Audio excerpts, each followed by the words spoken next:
Good evening students.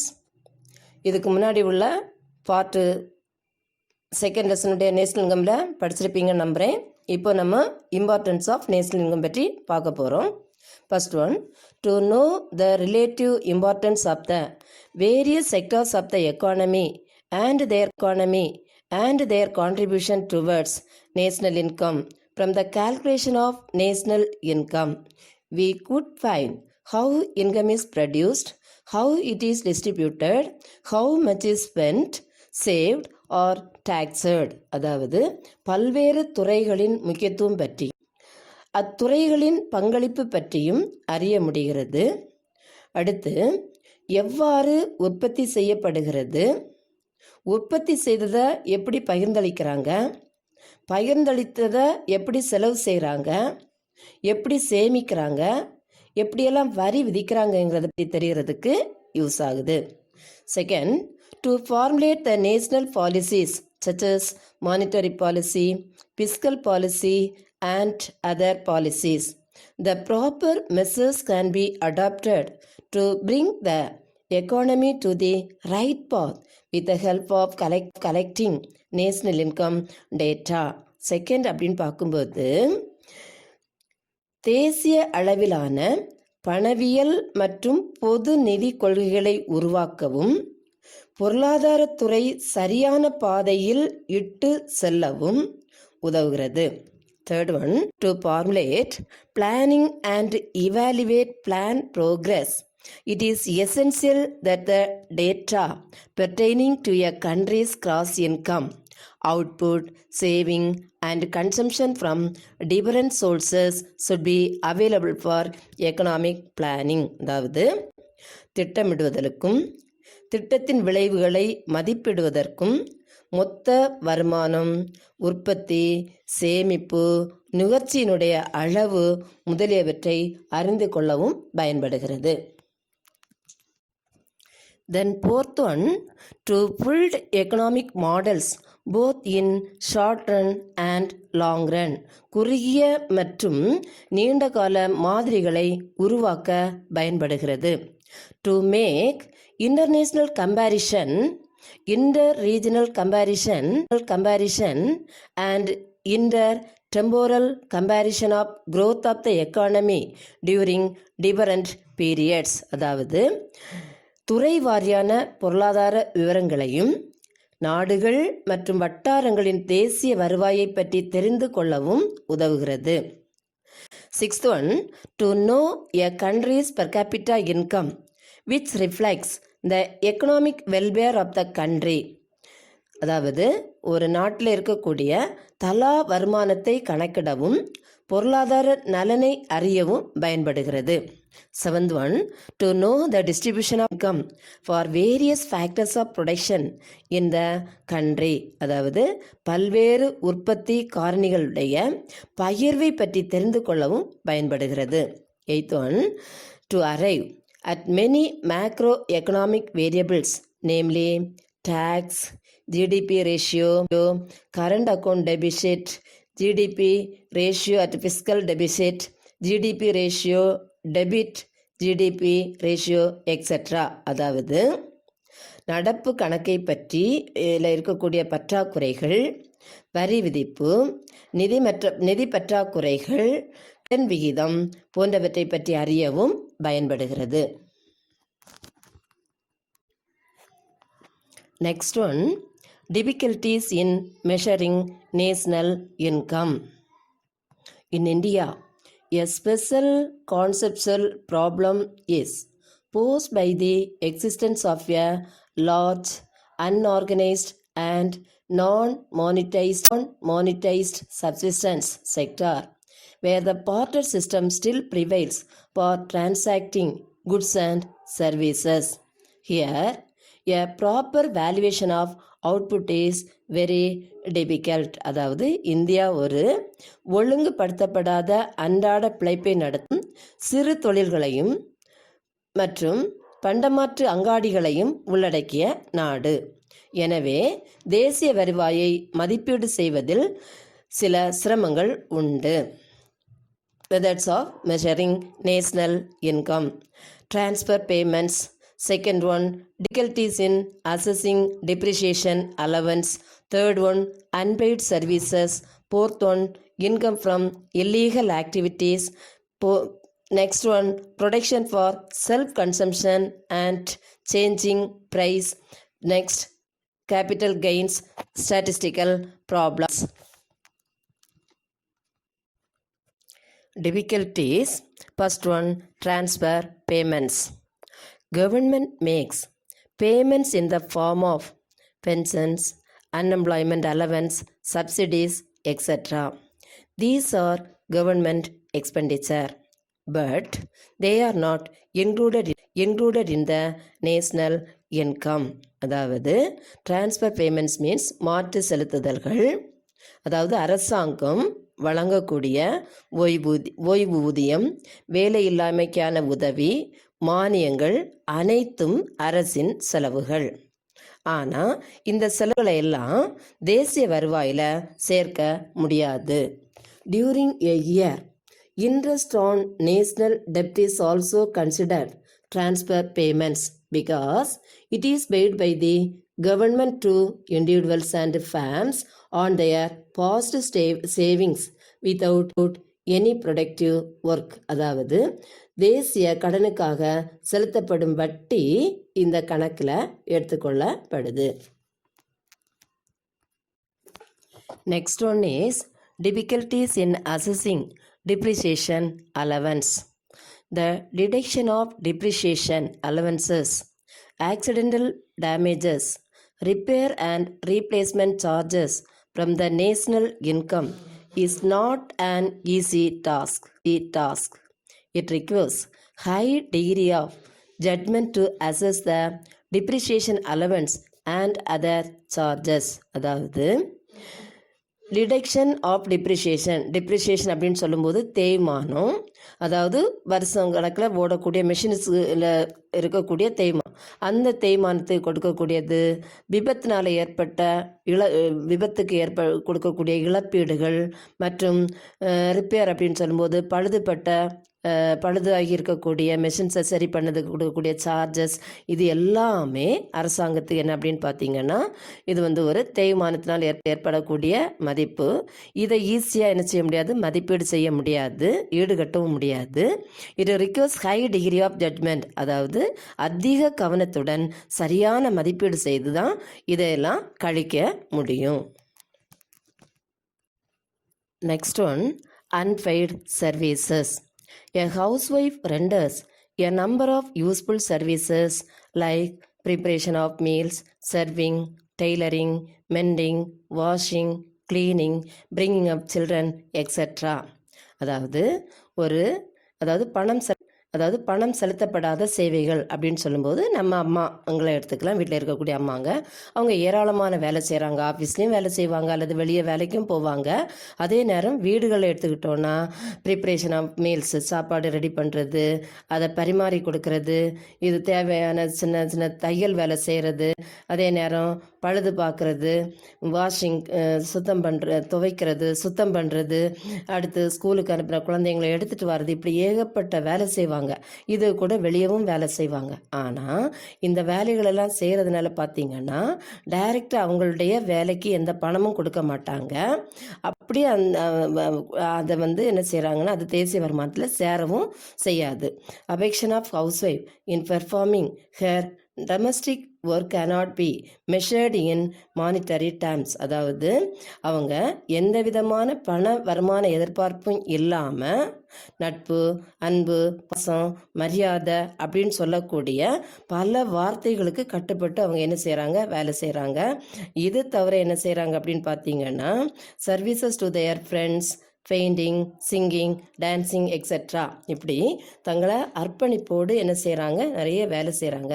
இதெல்லாம் தேசிய உற்பத்தியில் சேர்க்கப்படுவதில்லை. Next one, income from illegal activities. Income gained through illegal activities like gambling, smuggling, illicit extraction of liquor, etc. is not included in national income. Such activities have value and satisfy the wants of the people, but they are not considered as productive from the point of view of society. அதாவது வருமானம் இருக்கக்கூடியது என்ன பண்ணுவாங்க அப்படின்னு பார்த்தீங்கன்னா, சட்டவிரோதமான நடவடிக்கைகளில் இருக்கக்கூடியது, அதாவது கேம்பிளிங், சூதாட்டம், ஸ்மக்லிங், கள்ள கடத்துதல், இலிசிட் எக்ஸ்ட்ராக்ஷன் ஆஃப் லிக்வர், சட்டத்துக்கு புறம்பாக்கப்பட்டு சட்டவிரோதமாக மது தயாரிப்பது, அதாவது அரசாங்கத்துக்கு தெரியாமல் கள்ளத்தனமாக பண்ணக்கூடியது. இப்படிப்பட்ட காரியங்கள் எல்லாம் மக்களுடைய விருப்பத்தை நிறைவு செய்யும்.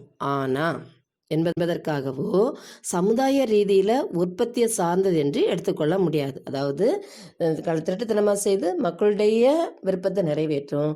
ஆனால் இது சமுதாய ரீதியில் இந்த உற்பத்தியை ஏற்றுக்கொள்ள முடியாது அல்லது எடுத்துக்கொள்ள முடியாது. இது என்ன செய்யப்படாது, தேசிய வருமானத்தில் சேர்த்துக்கொள்ளப்படாது. Next one, production for self consumption and changing price. Farmers keep a large portion of food and other goods produced on the farm for self-consumption.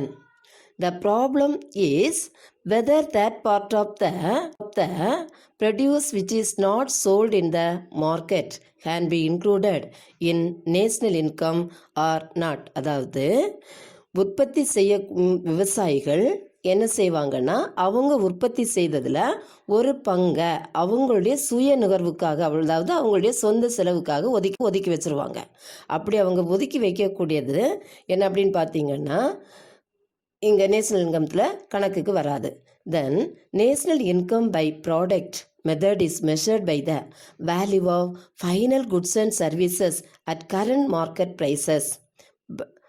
To solve this problem, economists calculate the real national income at a constant price level by the consumer price index. அதாவது அப்படி விலைகள் ஒரே மாதிரியான நிலையாக இருக்காததாலும் தீர்வு காண முடியாது. அடுத்து அப்படி சந்தையில் அவங்க கொண்டு அதை சேல்ஸ் பண்ணி அதனுடைய விலை ஒரே மாதிரியாக இருக்காது. அப்போது அவங்களுடைய பிரச்சனைக்கு தீர்வும் காண முடியாத ஒரு சூழ்நிலை காணப்படுது.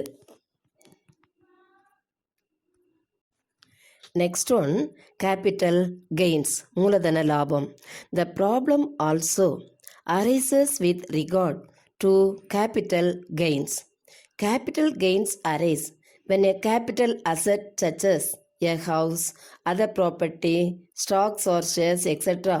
is sold at a higher price than was paid for it at the time of purchase. Capital gains are excluded from national income. அதாவது மூலதன லாபம்னு சொல்லக்கூடியது மூலதன சொத்துக்களான வீடு, பிற சொத்துக்கள், பங்குகள் போன்றவை அதிக விலைக்கு விற்பனை செய்வதன் மூலம் கேபிட்டல் மூலதன லாபம் கிடைக்கிறது. அப்படி கிடைச்ச அந்த மூலதன லாபத்தை தேசிய வருவாய் கணக்கீட்டில் சேர்க்கப்படுவதில்லை.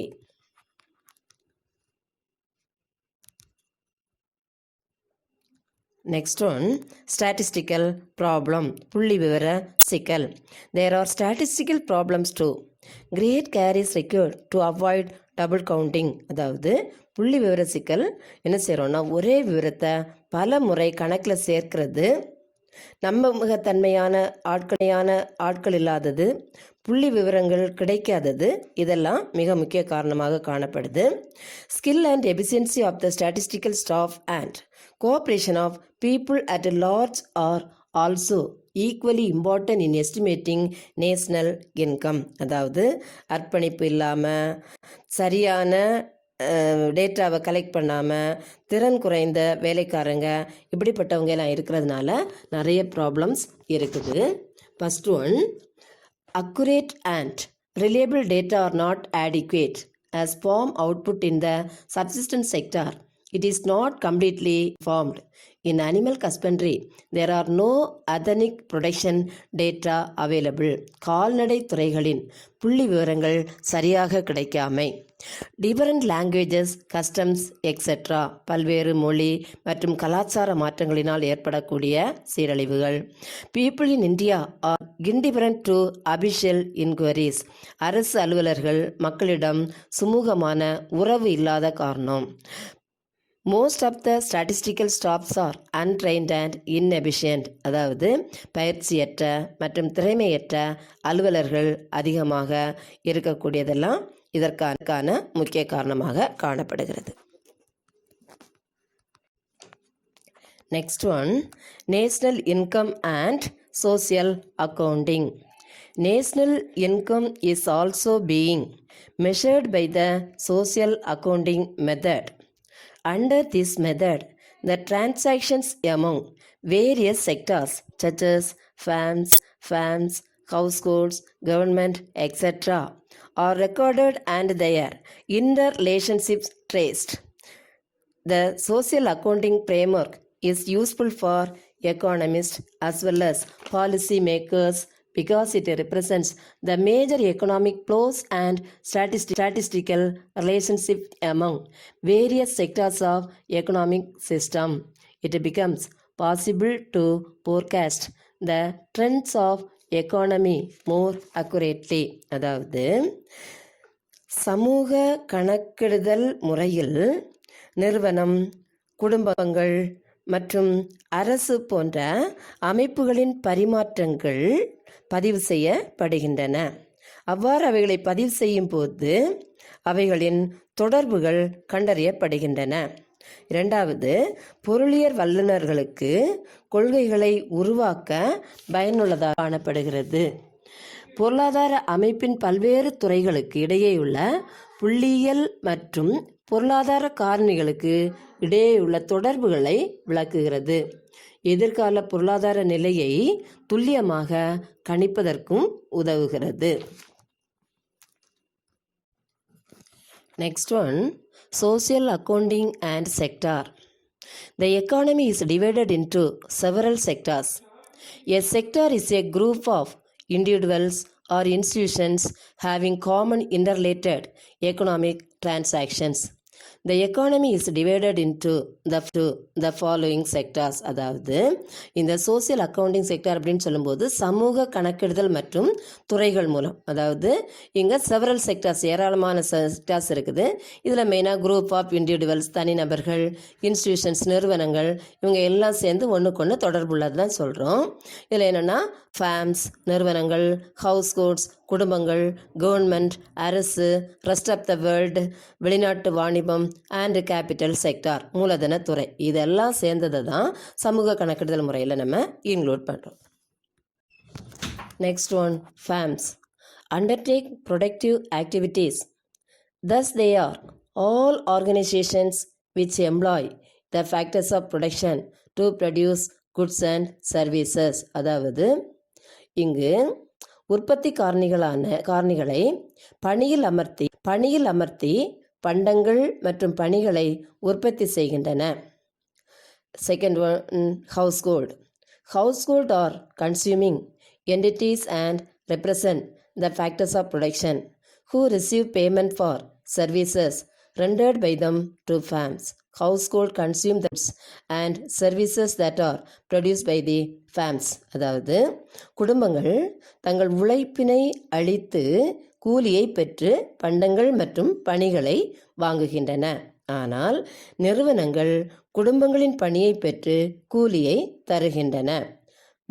குடும்பங்கள் பிழைப்புக்காக வேலை செய்கிறாங்க, அந்த சம்பளத்தில் பண்டங்கள் பணிகளை வாங்குகிறாங்க. நிறுவனங்கள் என்ன செய்கிறாங்கன்னா மக்களை வச்சு வேலை வாங்கி அதை பணமாக சம்பளமாக தராங்க. குடும்பங்கள் கூலியை பெற்று நிறுவனங்களின் உற்பத்தி பொருட்கள் மற்றும் பணிகளை பெறுகின்றன.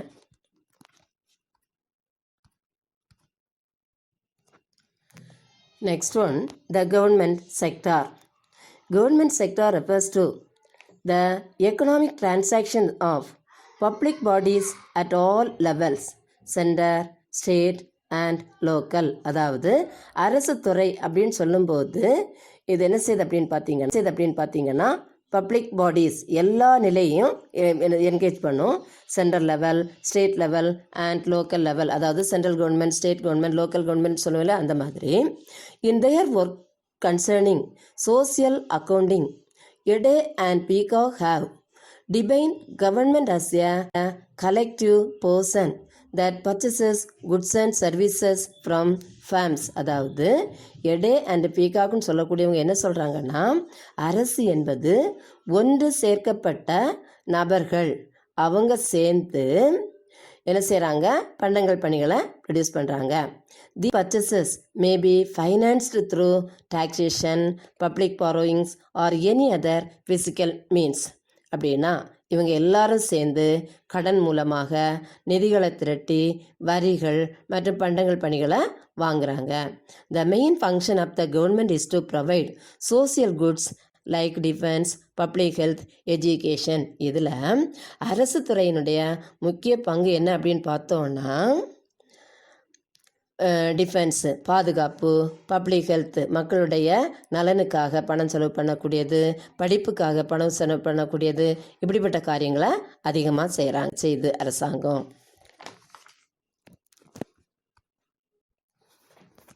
Next one, rest of the world sector. Rest of the world sector relates to international economic transactions of the country. அதாவது வெளிநாட்டு வாணிபம். It contains income, export and import transactions, external loan transactions and allied overseas investment income and payments. அதாவது வெளிநாடுகளில் இருந்து ஏற்றுமதி, வெளிநாடுகளுக்கு ஏற்றுமதி மற்றும் இறக்குமதி மூலம் கிடைக்கக்கூடிய வருமானம், வெளிநாட்டு கடன்கள், மூலதன வருமானம் போன்றவை இந்த வெளிநாட்டு துறைகளில் சேரும்.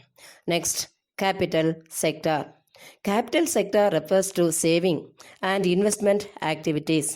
It includes the transaction of banks, insurance, corporations, financial houses and other agencies of the money market. அதாவது மூலதன துறை அப்படின் போது சேமிப்பையும் முதலீட்டையும் உள்ளடக்கியது. வங்கிகள், காப்பீடு நிறுவனங்கள், நிதி நிறுவனங்கள் ஆகியவற்றுடைய பண பரிமாற்றங்கள் இதில் இன்க்ளூட் ஆகும். அடுத்து, while assessing sectoral contribution to GDP, the economy is divided into three sectors, namely primary sector, secondary sector and tertiary sectors. Primary sector means agricultural sector, secondary sector means industrial sector, tertiary sector means service sector.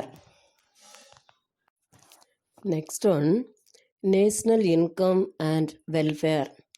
National income is considered as an indicator of the economic well-being of a country.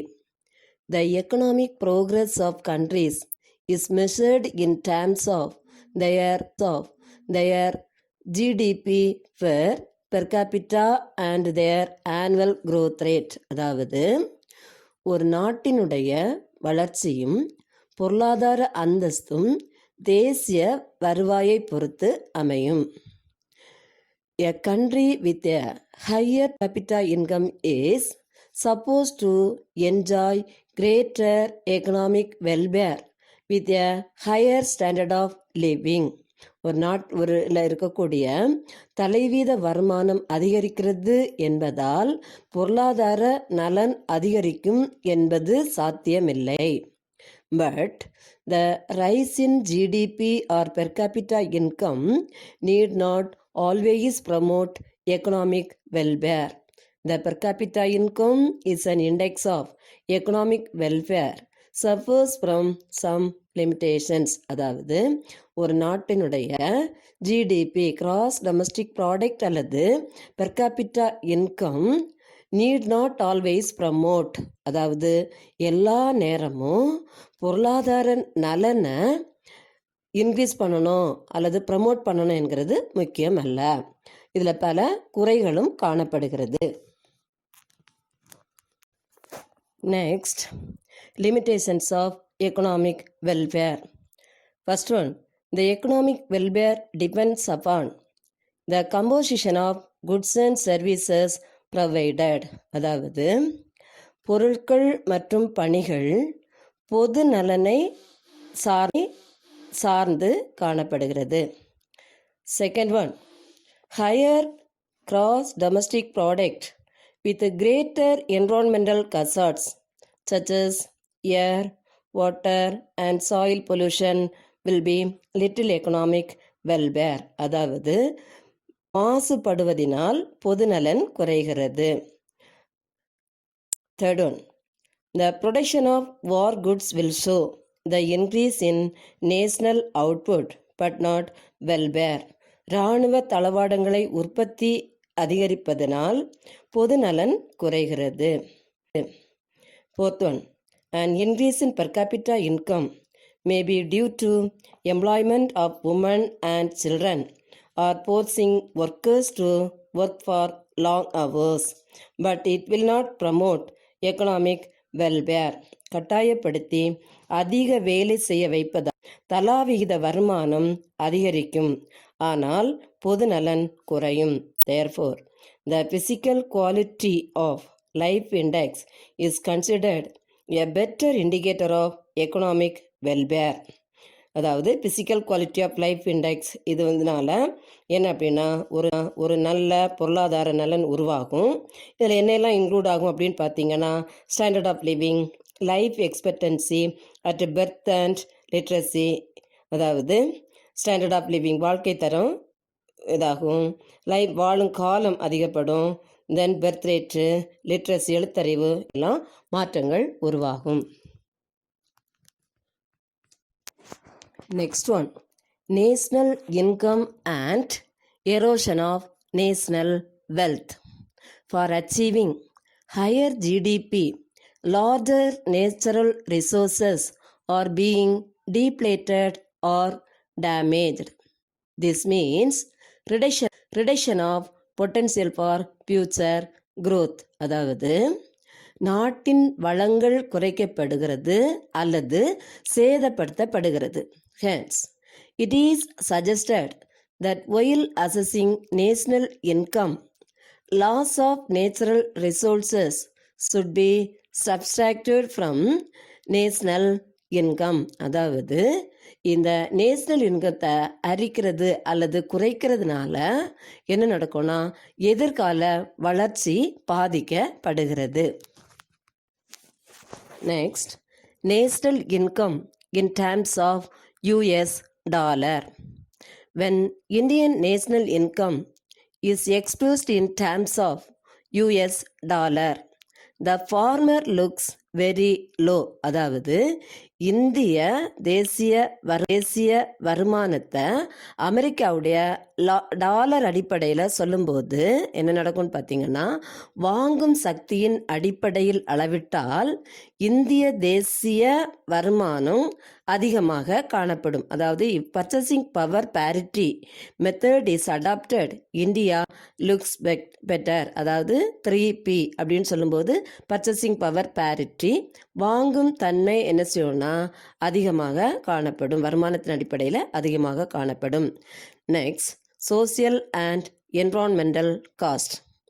while producing economic goods, many environmental and social burdens are also generated. Hence, they also must be considered while enumerating national income. அதாவது சமூக சுற்றுச்சூழல் செலவு அப்படின்னு சொல்லி பார்க்கும்போது இங்கே உற்பத்தி செய்யக்கூடிய ஏராளமான பொருட்கள் சுற்றுப்புற சூழல் பாதிப்பையும் சமுதாய தீமைகளையும் உருவாக்குவதாக தான் காணப்படுகிறது. Next one, uses of national income or summary. The national income of a country describes the economic performance or production performance of a country. பொருளாதார செயல்திறன், உற்பத்தி செயல்திறன் போன்றவைகளை ஒத்து பார்க்க உதவுகிறது. Then economists, planners, government, businessmen and international agencies like IMF, International Monetary Fund, World Bank, etc. use national income data and analyze them for various purposes. தேசிய வருவாயை பற்றிய புள்ளி விவரத்தை பயன்படுத்துகின்றனர். National income data help in measuring changes in the standard of living over time and also enable us to compare standard of living of different countries. அதாவது நம்ம நாட்டினுடைய வாழ்க்கை தரத்தை மற்றொரு நாட்டினுடைய வாழ்க்கை தரத்தோடு ஒப்பிட்டு பார்க்கவும், நாட்டின் வளர்ச்சி அளவை கணக்கிடவும் தேசிய வருவாய் நமக்கு பயன்படுகிறது. Dear students, national income second chapter over. So all should be study well for the book pack 1 mark, 2 mark, 3 mark and 5 marks. Study after you write the home test properly and keep the paper safely. Thank you.